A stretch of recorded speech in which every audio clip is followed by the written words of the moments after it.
рӯзи гузашта ба муносибати рӯзи таъсисёбии милитсияи тоҷик дар толори маҷлисгоҳи вазорати корҳои дохилӣ бо иштироки вазири корҳои дохилӣ генерал полковники милитсия Раҳимзода Рамазон ҳамроҳ сардорони раёсатҳо, ҳайати шахсӣ, собиқадорон ва дигар меҳмонон чорабинӣ бо шукӯҳ дар фазои тантанавӣ баргузор гардид. чорабинии идонаро роҳбари аввали вазорати корҳои дохилӣ бо паёми табрикӣ ифтитоҳ намуда, таҷлили тантанавии рӯзи таъсисёбии милитсияро нишонаи таваҷҷӯҳи роҳбарияти ҳукумати кишвар аз ҷумла асосгузори сулҳу ваҳдати миллӣ, пешвои миллат, президенти кишвар муҳтарам Эмомалӣ Раҳмон нисбат ба мақомоти корҳои дохилӣ унвон кард. дар суханронии вазири корҳои дохилӣ аз мавқеи милитсия дар татбиқи сиёсати давлат, меъёрҳои қонунгузорӣ, таъмини тартиботи ҷамъиятӣ, пешгирӣ ва ошкорнамоии ҷиноят, боздошти нафарони ҷиноят содир намуда ва муҳимтар аз ҳама амнияти поварҷои сартосарӣ дар Тоҷикистон таъкид карда шуд.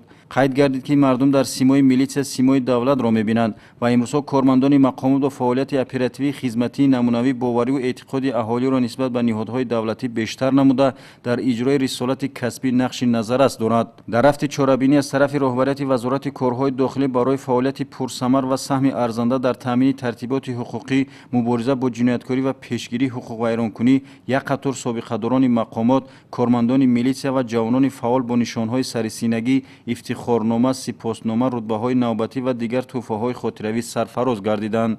ҳамчунин барои саҳм гузоштан дар ҳифзи молу мулки ҷамъиятӣ аз сухтор шаҳрванд Хидиров Зафар сокини шаҳри Душанбе аз ҷониби вазири корҳои дохилӣ бо медал барои ҳамкорӣ сарфароз гардонида шуд. ёдовар мешавем ки шаби 8 ноябри соли ҷорӣ дар истгоҳи Авесто воқеъ дар хиёбони Рӯдакӣ дар нуқтаи хизматрасонии ширкати TCL сухтор ба амал омад. шаҳрванд Хидиров Зафар бо ҳисси баланди ватандӯстӣ бо истифода аз таҷҳизоти воситаи нақлиёти боркаш оташро хомӯш намудааст. тақрибан соати 1:30-2 шаб аз кор бармегаштам ки истгоҳи одамнишин оташ аланга гирифта буд ва азбаски мошини ман ҳама таҷҳизотҳои оташхомӯшкуниро ки дошт, ман бар муқобили самти роҳ баромада ҳамин оташро хомӯш кардам.